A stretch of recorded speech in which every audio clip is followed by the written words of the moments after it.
Hello, Lily. I need me some chapstick.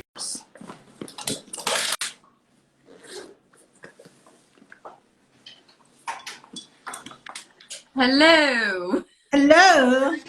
Hello from the other side of the world. Gotta put a little chapstick on these lips, you know. Gotta get I love how you like get ready in front of the camera. Like you get ready as the TV's on, you know? You like just gotta go with brushing your hair. That's how we do it over here. You're looking cozy. Up Tahira's here. Tahira's here. Yeah, and the weather is actually really nice this evening, so I'm excited about that. Tahira's in the house. Put myself in the house. Hey! Hello. Hey. Oh my God, we're on here. We're live. Live in effect. Hey. Are you at look at all that behind you. I'm at Glenn's because the internet just works so much better here. So. Oh yeah. It's being disrespectful, huh? It's being very disrespectful. I love very this because I love this because we've got Francis in Peru, we got you deep in the mountains in Dominican, and I'm over here in Cali. Where in Cali? Where in Cali? I'm in Santa Monica. Oh, Santa Monica. Oh. So why don't we go around and introduce ourselves to some folks. We already have some people connecting us now. Thanks for joining. Hey. Who's that? Anyway, yeah. So go ahead. Whoever wants to start first. Tahira, you're up first. Okay, I'm Taheera, and I am the founder of Ecology of Clinical Shamanism. I am a shamanic medicine woman. I practice in plants and other healing modalities. And yeah, I've been working with people over 20 years, been working with the plants, and as well as just helping others to step into their medicine and step into their truth. And yeah, that's pretty much about me. Short and sweet. Short and sweet. You know what? There's so much more to us than these like one-liners anyway, and people know that. Exactly. People know that. It's like, yeah. For me, I'm a student of the Ecology of Shamanism program.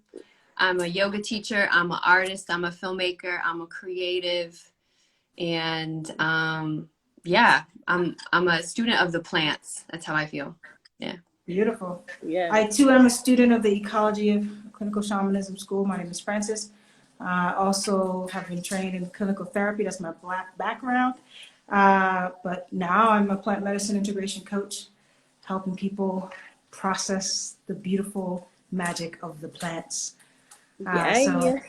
So today we just kind of wanted to chop it up with Taheera and Lily, just about like the plants, shamanism, healing journey, try to wrap that up, tie it with a sweet little bow, and see what we come up with. Right? But I'm curious, for those who are like first time, just checking everybody out, you know, how do y'all get into the plants? Like, what was that transition for you? Anybody can begin. Tahira, for it. Okay. It was a natural transition. It wasn't something that was forced. I also come from a background of a trained therapist, specializing in trauma and addiction. And at that same time that I was getting my degrees, I was also going through my own healing journey. And from there, I just started questioning everything in relationship to the industry of mental health. And also my own healing journey just naturally led me to more of I call them ancient modalities because they're nothing new, you know. So it led me to yoga, Meditation was the very first thing I ever did that was outside of the Western world of healing. And that led me into yoga and energy work. And then, next thing you know, I was attracting shamans and mentors that were seeing me before I see myself. They see my path, and so they nurtured it and supported it. And then I didn't start working with the plants till much later, honestly. And it wasn't until then where I really, kind of started to see how the plants, we're always students of the plants. We're always learning. It's never like an end. So it wasn't until I really understood infinity with these plants, that's what takes us back home to ourselves, is working with the natural world, because we are nature. And so, which frees you from all types of psychological slavery. So it took the healing beyond and into the infinity realms that we are. We're souls and we're spirits. And so it just really bridged the gap perfectly in the work that I do. Yeah, so that's pretty much it. And I'm always learning. We're never ending, so the learning is never ending. Yeah. Yeah. I feel like, I was always called in like little bursts, right? It's like little whispers at first. Little Mm-hmm. whispers, and then it got quicker and quicker, and it kept picking up, and the pace kept picking up. And it kind of reminded me of you saying the other day, is like, you never plan this stuff. Like, I didn't plan to sign up for the Ecology of Shamanism program, okay? Like, if you would have told Lily 2 years ago that I was going to be signing up for your shamanism program, she would be like, what? And that's how spirit is working, right? That's how that the plants like truly do have a relationship with you, Mm-hmm. Mm-hmm. that you can't plan for, that you can't articulate. This isn't like a 9 to 5 system where you put it on the schedule and then that's how it's going to happen. And for Yeah. me, that's how it happened. It was a natural progression of just being called first to just a different narrative than I was being Mm-hmm. told out here. And in the US, there's very formulaic narratives that we're told. And Mm-hmm. then after that started unwinding, it was like a natural progression, like you said, to nature. It's always back to self, which is back Mm-hmm. to nature.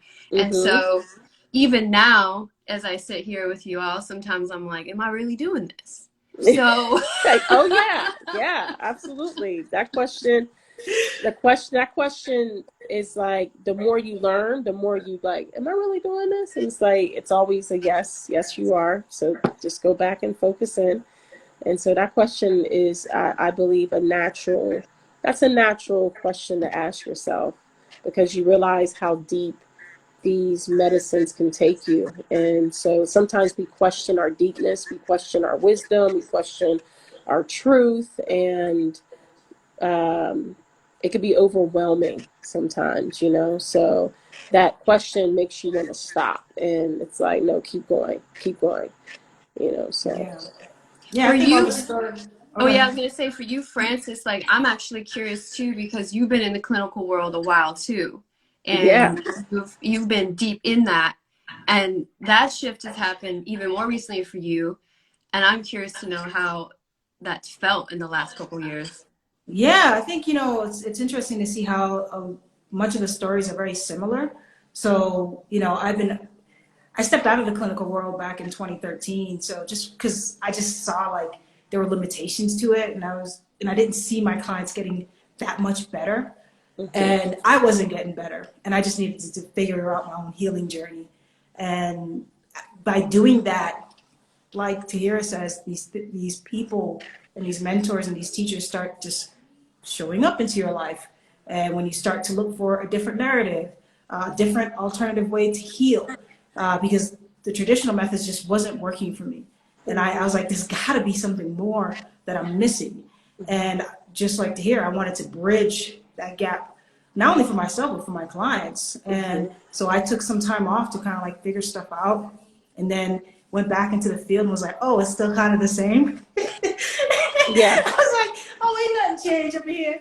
And then just seeing like almost like the collapse of the world through all these different kinds of movements, and just again just started questioning things and questioning long-standing narratives that just didn't resonate with me anymore. And I decided to engage in the plants for my own personal healing. And like just like you, I had no. Even when I signed up for the school, I was like, I'm just doing this for myself. This isn't like I ain't trying to like administer or do anything like that at all, like at Yeah. all.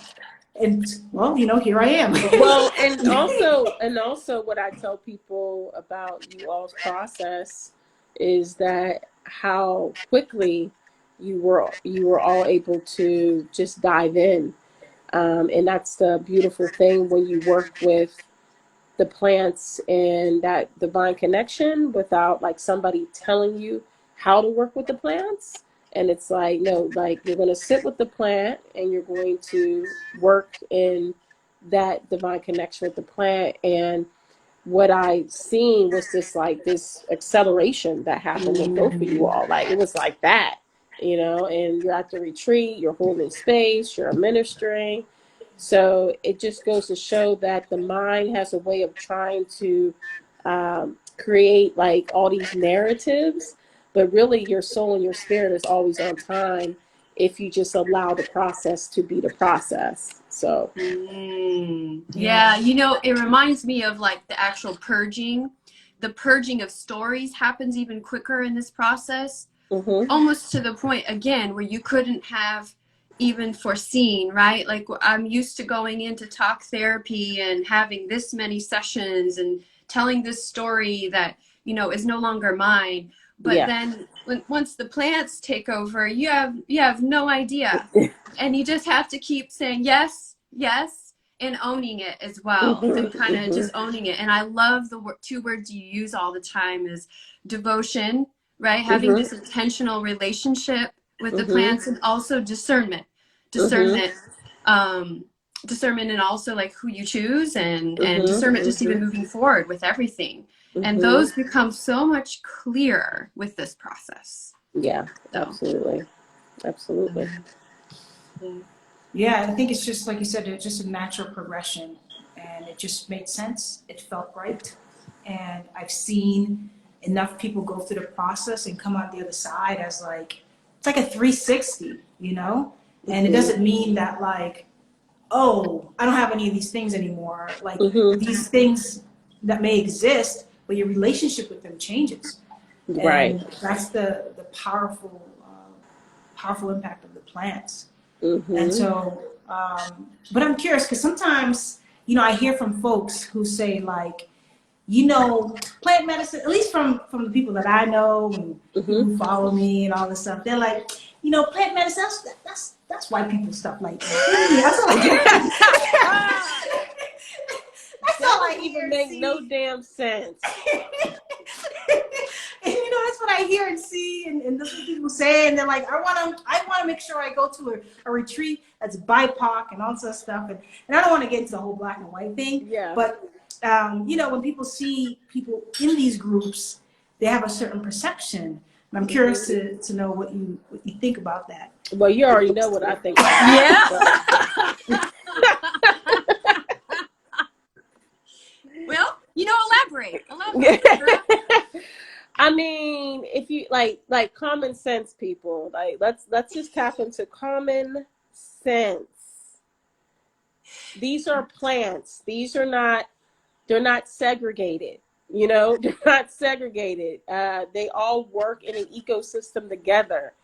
So what that colorism does is it creates that segregation, it creates that separation, but yet you want to come back to yourself. Like, how can you come back to yourself if the mind is constantly trying to find a way to continue to segregate? It doesn't make no sense. And so like nature itself is a ecosystem that has all types of beings, all types of plants working together. And that's what I'm saying when nature reminds us of who we really are. And people got to go beyond that mindset in order to really understand what I'm saying. And so it's just like, yes, it's nice if you're still in that mindset. It makes you feel comfortable, right? To know that there's somebody that like looks like you. But just because they look like you don't mean that they're the same person, don't mean that they act the same, so we have to go beyond that, and we have to go back into common sense. And common sense is that the plants, the natural world, even the animal kingdom teaches us that we are colorless, we are formless, we are energy, we are soul, we're spirits, has nothing to do with the color. So yeah, that's just my. I could you guys know I could go on and on. Well, we love when you just I could go. teach a Yeah, we class love when about you. that, but it's just that's as far as we're gonna go in this Well, this well, setting. I'll add a little bit to that too. It's like if you also think about common sense and just maybe even if you're a history buff, like every single culture, every single race has had shamanism or some type of shamanism modalities as part of their healing in ancient times. Mhm. White shamans, black shamans, like you name it, Mhm. have all had, and they're not all exactly the same, but the undercurrent is the same, right? Exactly. Because the undercurrent always came from healing with nature first. And before Mhm. we had cell phones and a very complicated kind of system, right? So Mhm. that's why they Mhm. were the same, because it all came from the human spirit, right? And Yes. so that's Yes. something that I think I remind people of, if that helps. But like you said, there has to be a consciousness there already, kind of open to that. Yeah. Yeah, you gotta already be like questioning things, like Mhm. Mhm. if I'm not a mathematician, but if things don't add up, it don't add Yeah. up. You know what I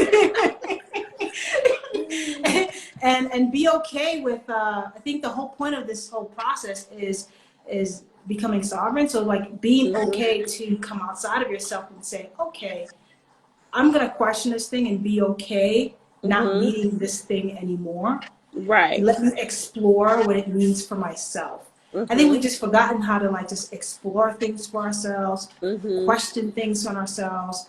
And I love the fact that, being in this space, I feel like I've regained my power, my personal power. You Mm. know what I mean? Mhm. Something I feel like Mhm. I've given away for so long, whether it's to the Mhm. systems, family, whatever, Yeah. and I just got tired of that. Yeah. Yeah. That's what those narratives cause us to do. Those narratives cause us to give away our power. Those narratives cause us to always want to identify with something so we feel like we belong. And so, the colorism, the religion, politics, all that is underneath that umbrella of separation. And uh, the more you ask yourself these questions, and even going beyond tradition, even going beyond indigenous culture, all that's still an umbrella of separation. So to go into sovereignty, into the affinity of your soul, is to remove all that and start again. And so that's what the plant journeys take you into, is the soul level of who you are. And you're traveling through these different narratives and traveling through different times of your past lives and so forth, and then you get to a level of just spirit and soul, which is pure. It's formless. And that's really what we are, and then you just weave all of that stuff back into this realm. You weave all those narratives back into this realm without the trauma, without the suffering.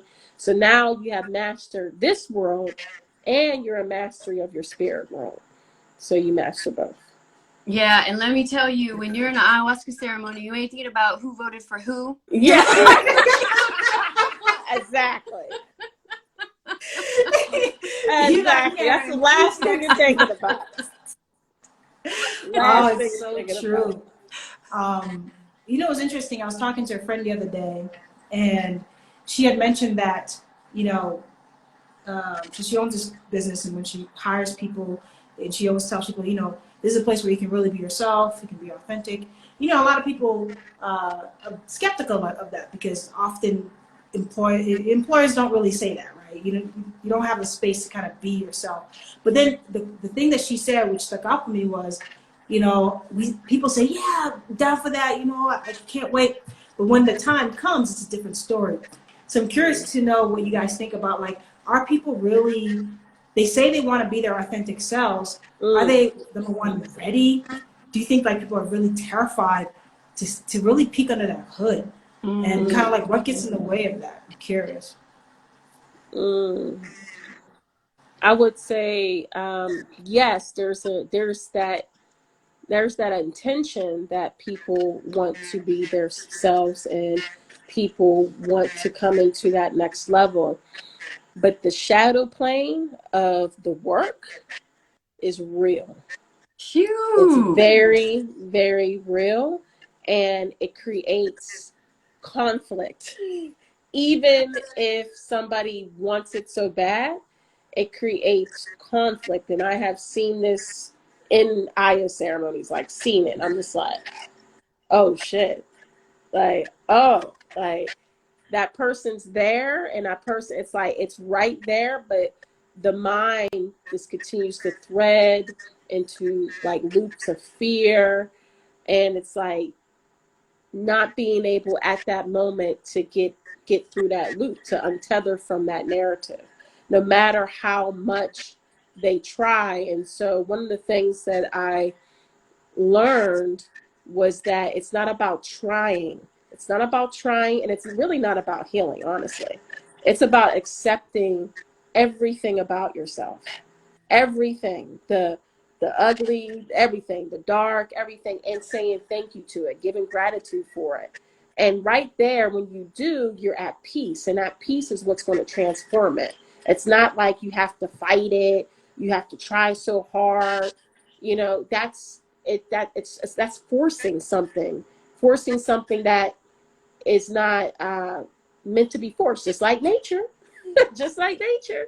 So when you just understand just to be in that space of accepting you as a whole person, then it's so much easier to just untangle from that looping of the mind, because it's just a mindset, to unloop from that mindset and consciousness, and you're able to then step into the other level of your consciousness. So I think people try too much. Like, they just need to breathe and be.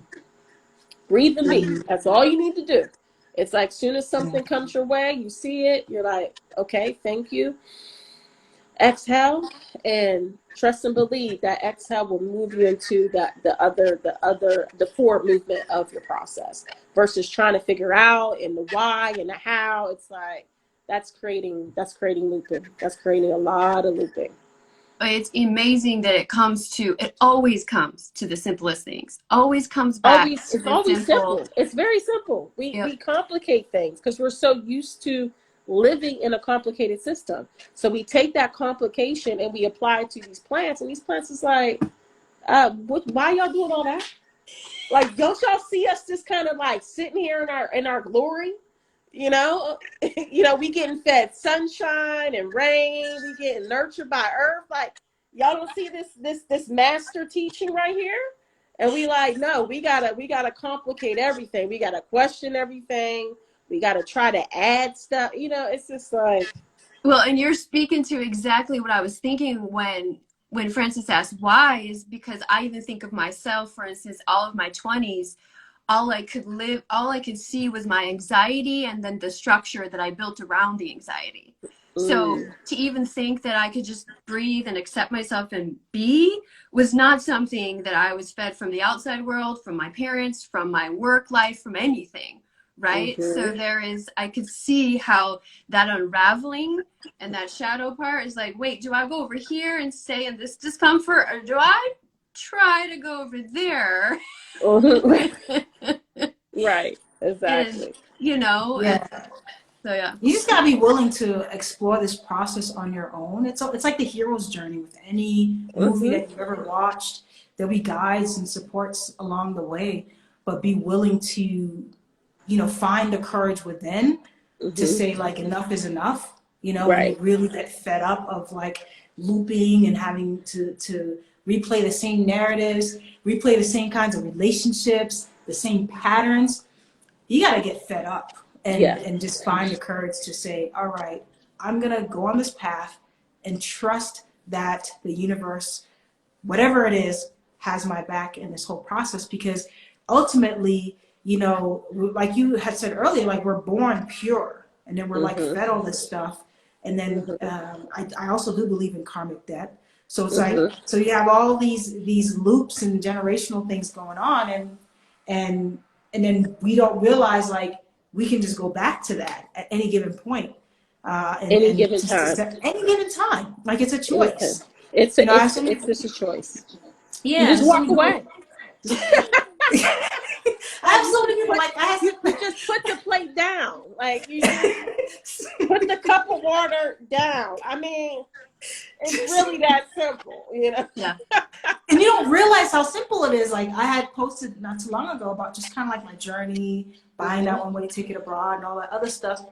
And then somebody in the comments was like, "Oh, I wish I had the courage that you did to do that." And I don't know if it was courage. It could have been half escapism, half running away. Little You know, bit it of was all these things mixed in one. mm-hmm.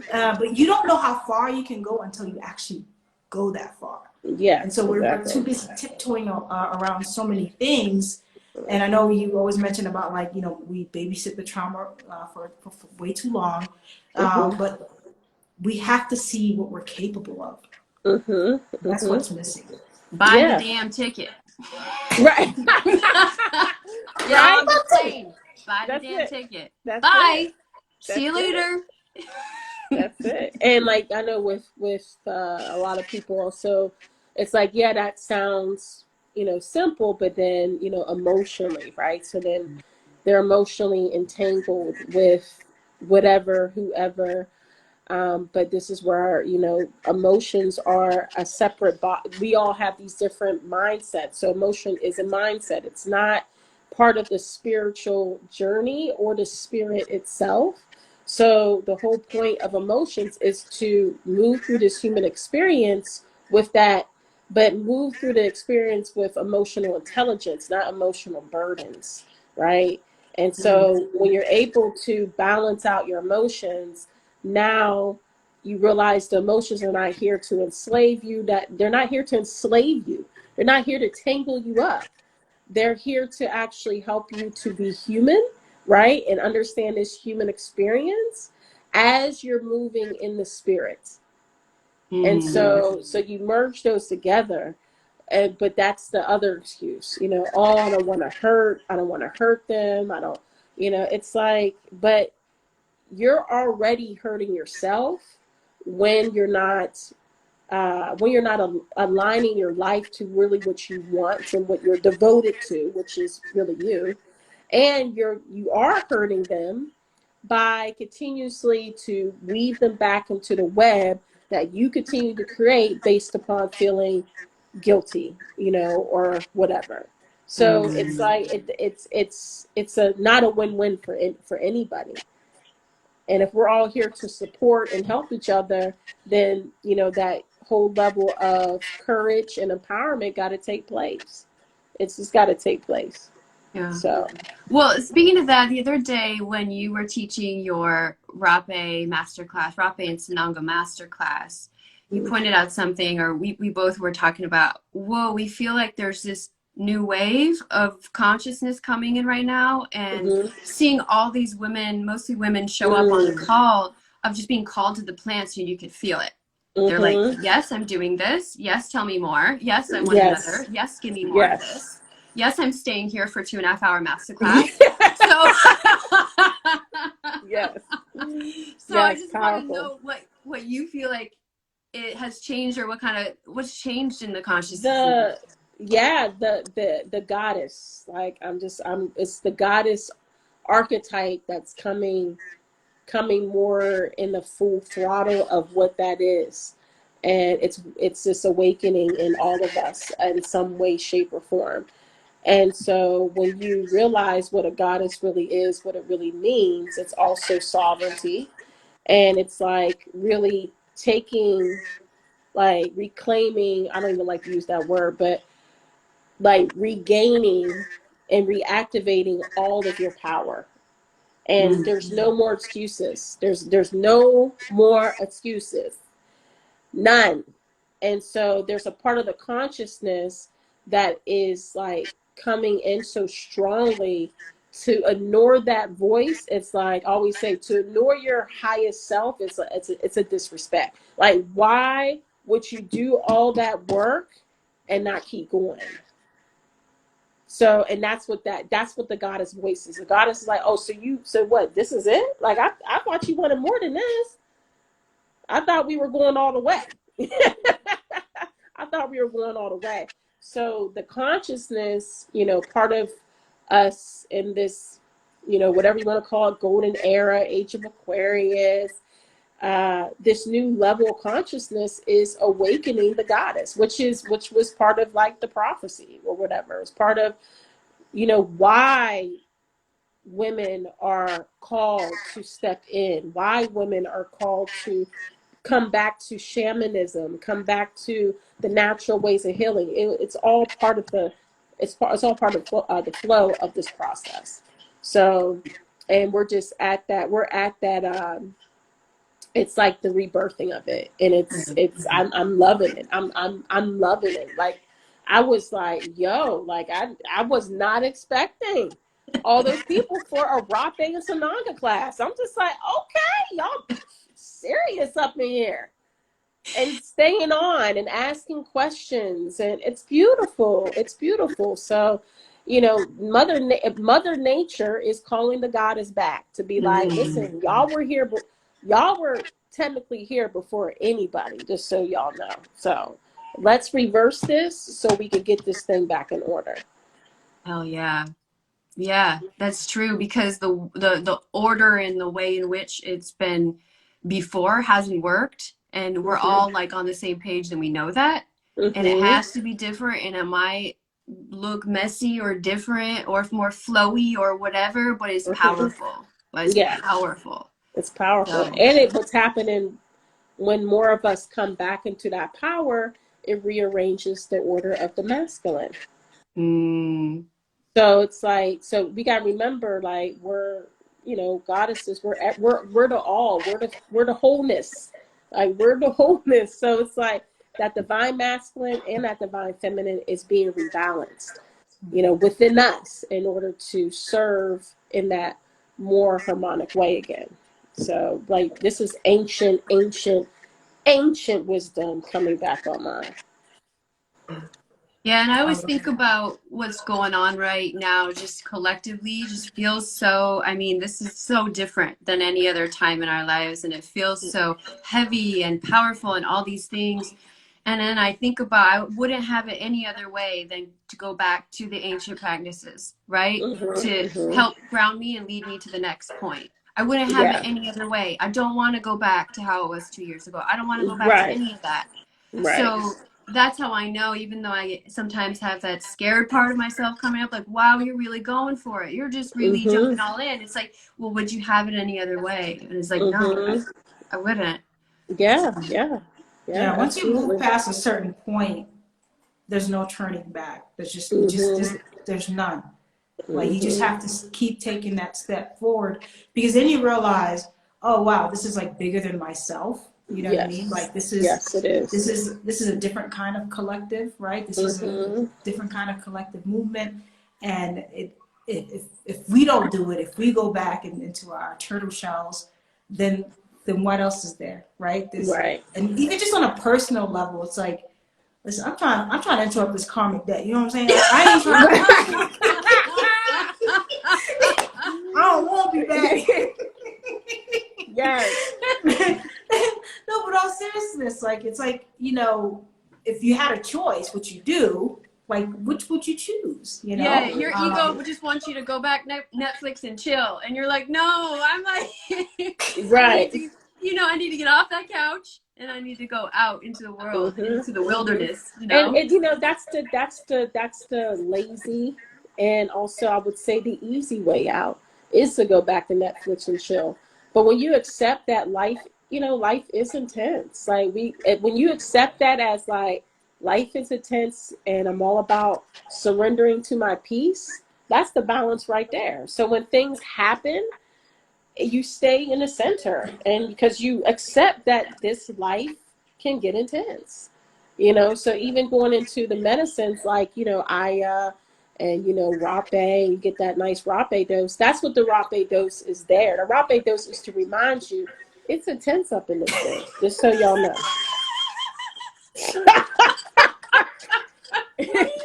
Just so y'all know. So and it's like that is the answer to why, you know, the why and the what and why we're here is to learn how to move through those intensities. You know, so even when working with those plants, there's always like deep meaning behind why those plants are worked in that way in order to like answer all those questions that we have about just our regular everyday life. Yeah, And I'd that's like to something. add, Oh yeah, go go ahead. ahead. Just I was really gonna quickly,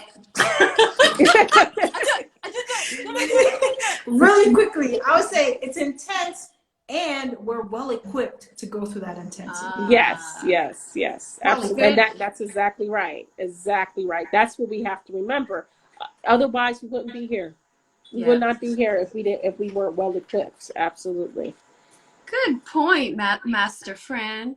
Good point. One Yeah. thing that I've learned through this process as you were talking, Taheera, was now that I've been through a lot of these journeys with y'all and just this experience, even when I'm going through a crisis now, which I kind of am in my relationship, I always see the bigger meaning and I invite it Mm-hmm. in. I Mm-hmm. invited in versus like, oh shit, that my life is tumbling, my life is crumbling. I'm just like, oh, okay, so my higher self wants to expand like this. Okay, this is Yes. real Right. funny story. But I get it. It's like I'm a filmmaker. I wouldn't have Mm-hmm. it any other way than it to be like all these bends and bends Yes. and dips and all Yes. these dramas and all these things happen. It was like, yeah, I'm making my own movie here and I'm just gonna roll with it. And this is Mm-hmm. this is what I have to deal with. So I'm gonna deal Mm-hmm. with it. Love Yeah. it. I love that. Yeah. Yeah. I'm curious to hear, on a practical sense, right? She's like, here we go. No, this is just a general question. It's like, how do you keep the momentum going? Because, like, when I think about being in the clinical world, right, Mm-hmm. and always trying to like rev myself together and like take these deep breaths and take these breaks and just like it was hard being in the clinical world, like tough Mm-hmm. as nails, emotionally, mentally, physically, all of that Mm-hmm. stuff. So as someone who's really a lot more in like the spirit world, like how do you keep it going? Like how do you keep that momentum and just like the practice and all of that? The spirit world has no ending. Mm. It has no ending, it has no beginning. So when you function from the spirit world, you always maintain an energy. You always maintain endurance. We don't really like, I could go, like I said, y'all know I could go deep, deep, deep, but we really don't even go to sleep. We really don't even go to sleep because we go to sleep in this realm and then boom, we awake in another realm, which is called the dream world. So when you start to embody that, you start to embody the heart wisdom. And so now you function and live from the love for self. The love for self is going to ignite that service for others. And that's why I always talk about that devotion. And so that devotion with self is not like a burden. Like the love for self is like I said, it could get intense, but you already know what's on the other side to that because you already experienced it. So you move through that intensity with grace, and you just learn to breathe through it. So the more you honor that, the more energy you have. Like I'm like, I'm just, maybe 24 hours off of a Aya ceremony. I was And I'm gonna just bring like, that up. I did like, the sister that I did Aya with, like, she saw me on my computer like an hour later. She said, "Are you on your computer?" I was like, "Yeah, I got an internet." She was damn, so, and it's just because I'm amped. I'm amped in spirit. I'm hyped in spirit. And I love what I do. And I'm so devoted to what I do. So it just keeps me going. It's not even like a thinking. It just keeps me going. I mean, I do rest, but the more I do this work, the less I need that like, oh my God, I'm so exhausted. I'm not exhausted about anything. Nothing in my life is a burden for me to be exhausted. So, so does that make sense? Yeah, no, I can see that. Even as we do the soul sessions for our retreat that we're having in August, we get hyped because We the get so Yeah, conversations that we have with people and how exactly. like they're so ready to go through this process, and whatever comes up for them. And so having that type of conversation is so different than the kind of It's conversations so that I had different in the because clinical the world. spirit be hyped. The spirit Yeah. be excited. The spirit's like, finally, you're Yeah, I know, actually right? like doing what you're supposed to be doing, like in the spiritual way, in the spiritual sense. So yeah, so everybody, all like the spirits coming together and having that conversation. It's like, yeah, all the frequencies gets all alchemized and synergized. And yeah, that's spirit right there. That's so true, because when somebody's listening to their calling, then you get like yes, and then you just can't wait to see like the rocket launch with them. Yes, And then yes. and that's how it feels. It's like, oh wow, I'm going to be in that energy with them in that room, on the same frequency with them, and we're going to go on this journey together. Like, let's do it. I'm not on the Right. computer after Aya, but it's a little Yeah, different not for so me. much, It's a little bruh. different. I'm more like Nah, bruh. how many cups did we take? How many like Yeah, yeah. I'm a little different on that level. I'm a little different, but yeah, it's just yeah, and like when especially when you know exactly what you're doing and how it also creates youthfulness within yourself. Like you feel more youthful. You feel like there is like that ageless quality about being in spirit. So energetically, you're just more home and you're more youthful with everything that you do. Yeah, it's and I true. guess it makes sense especially when you know who you are, when everything's Mm-hmm. in alignment, and when you're committed. It's not something that feels like a heavy burden to carry. Well, in No. California, they ask you oftentimes, what's your beauty secret? And I just am like, it ain't Botox. Is that all? first first of all, yeah, it's like truly living your truth is the best Remedy, whatever. upgrade. It's the Oh my best God. upgrade you can do for your skin, for your glow up. It creates that stillness, and so therefore you look more youthful. You're laughing creates more youthfulness, and you start to take care of yourself differently.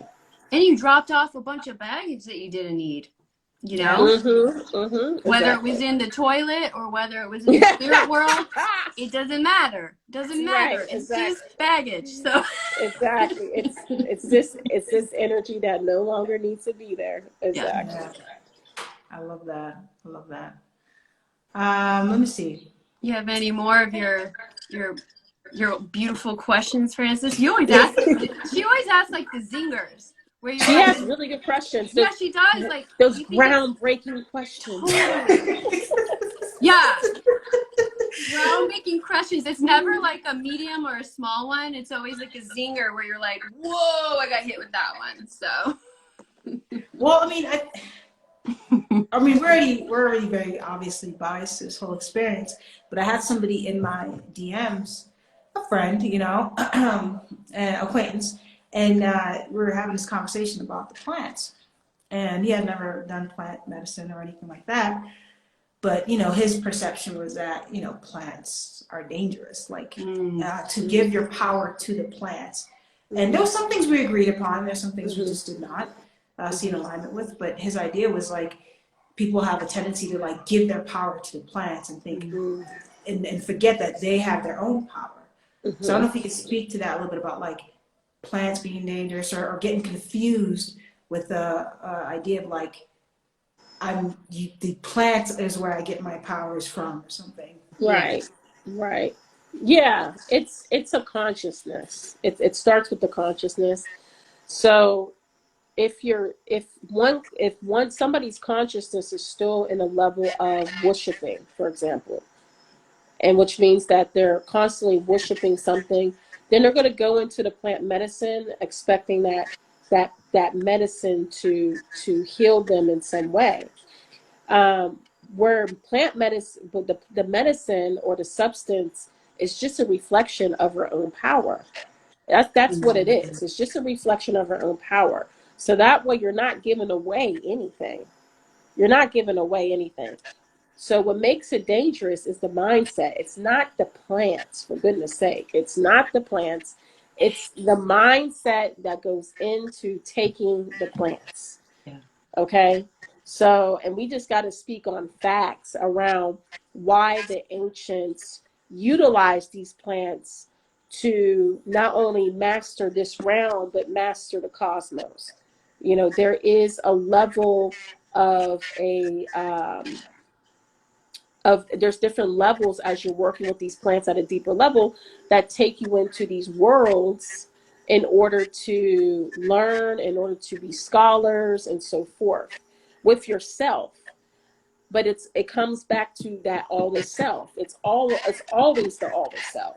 But one goes into worshiping anything, that distortion can create the danger. Just like the distortion with shamans and going in and bowing down to the shaman. That's also could create danger in the mind, because that's not what shamans are meant to do. That's not what the facilitators meant to do. So it always comes back to that individual's mindset and how they're going into these processes. But the plant itself is not dangerous. I think that's so important that you mentioned that, because one thing that I ran into a lot before I even went into this process was that once these things get modernized, there's another distortion created. And one of the distortions I heard a lot is that, so a shaman has to be X, Y, and Z and has to live in this place and does this and wears this and da da da. Otherwise, it's not a real ceremony. Otherwise, X, Y, and Z happen. And I was thinking, damn, that makes it like where this healing process is supposedly only for a subset of people that do it like this way and in this manner. And Right. that was a distortion I even carried for a while, because I was like, oh, on purpose, it's made to seem very mysterious and unreachable and unattainable, and it has to be this way, so that you don't look into it, so that it does seem like witchcraft, so that it is, and that's something that I realized as you were speaking, that comes up a lot. Yeah, I don't know. yeah, that does come up.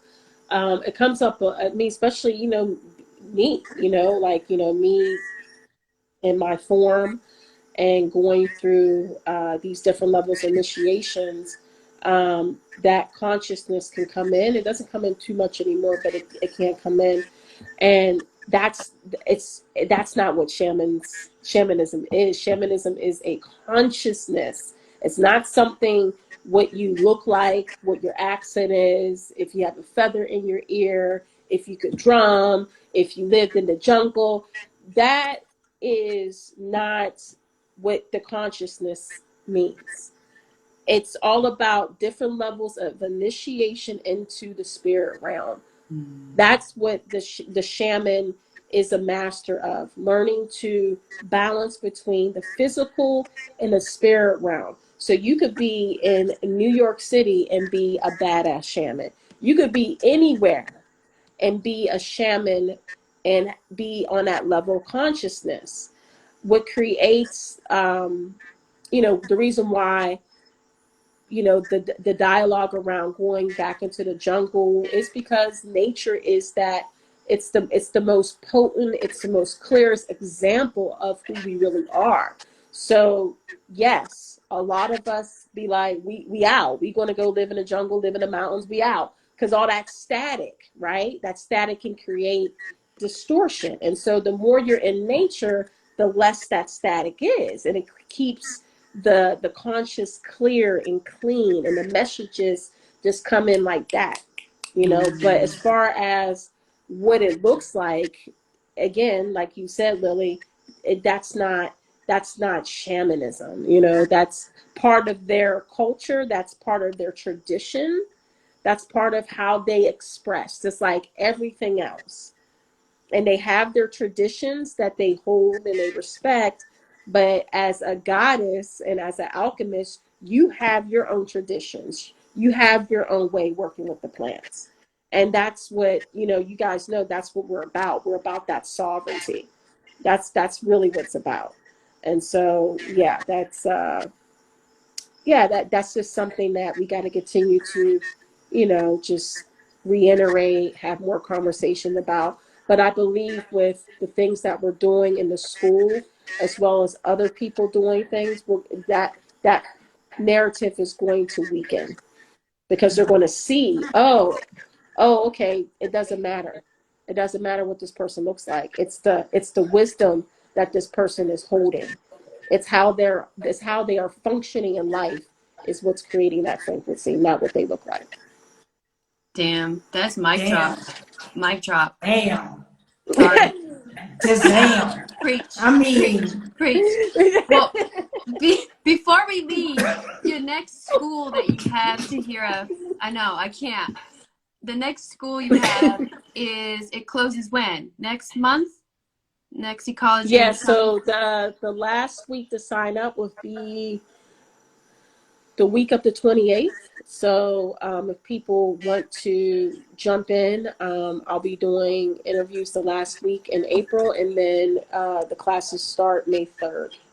Okay. All right. Yeah. And you are about to do a 2-week immersion again. Yes. You're about So to excited. what a treat. What a Yes, treat. it's going to be, and we're actually doing, well, you know, somebody's coming in later. They're not going to be able to come until later. So there's a possibility of people doing 2 Aya ceremonies. I love it. I love it. So, Yes. so the way that people can get supported by you is through the school. If you want to deepen your knowledge and understanding of self and shamanism and shamanic work, and bring more of that power to your clients or to yourself, then definitely we co-sign that whole experience. So don't go anywhere else, okay? Don't go anywhere else. It's the real deal. Yep. And we've always appreciated your authenticity. Like, I think it was just the realest person I've met in this whole process and this whole journey. And I just love how fearless you encourage us to be, and fearless of how you just live, and helping us to remember that it's okay to see the scary, or quote unquote scary, or ugly parts of ourselves. I really appreciate that about you. Yeah, and your fearlessness just automatically makes us step into our own fearlessness. I notice, like, we just do things before we're quote unquote ready, and that's just more of your modeling, not your telling. And I love that you can go from like these deep spirit worlds and these different dimensions, and then we can be in a car together singing Britney Toxic, you know? That's being multidimensional. That's what we are. Yeah. Yeah, you can't take yourself so serious and not enjoy life, and not enjoy those qualities of being here. Like, what's the point of doing all that work if you're not enjoying life just itself, and friends and family and so forth? So yeah, I love it. So check out Taheera. You know, we're also having our retreat August 14th. Definitely come down. Taheera will be there doing her thing, and we'd love to have you. And thank you for watching and staying on. The troopers that stayed on from the beginning, really appreciate it. Thank you. Thank you all. Have a good night, y'all. Bye. Bye.